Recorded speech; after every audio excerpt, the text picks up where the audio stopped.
tool is here in the toolbox, and the shortcut for this is gradient G. Okay, either you press G on the keyboard or you select it from here.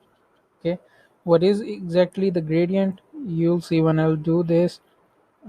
This, it switches from one color to another color by fading away. Okay, so this is the gradient, and you have different presets for gradients here.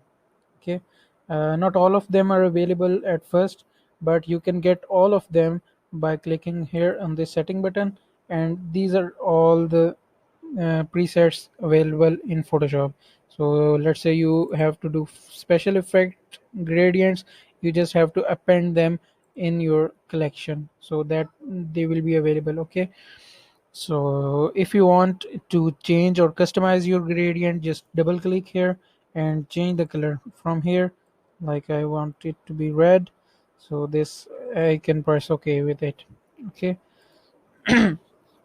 so there are different modes for gradients. Let's say this is by default selected, and it is like simple vertical, and also the circular gradient is available, which works like this.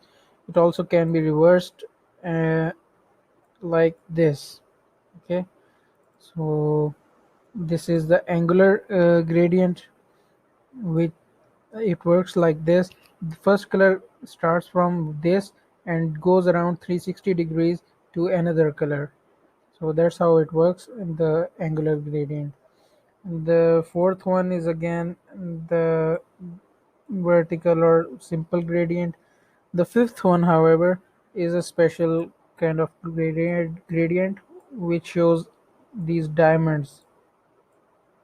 Okay, so this is there. These are the modes for gradients. Also, you can set their opacity to low opacity or high opacity.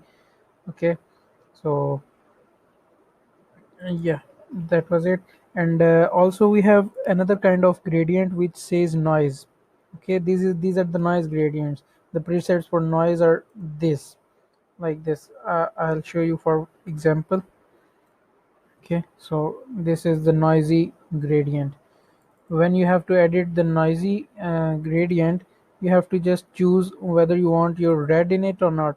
The percentage, if you want to remove the red from your gradient, you just down this bright part of red and it will be gone, the red part. Obviously it was not red here, so it doesn't show much effect. But if you'll down the green part, you'll see the green will go down, and if you'll down the yellow in the blue part, the blue will go down.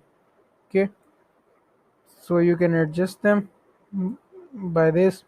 And also you can save your uh, customized gradient from here. Okay, by clicking on the save button, you can rename it to use it again. So this was the gradient tool. I hope you understand it. Thank you.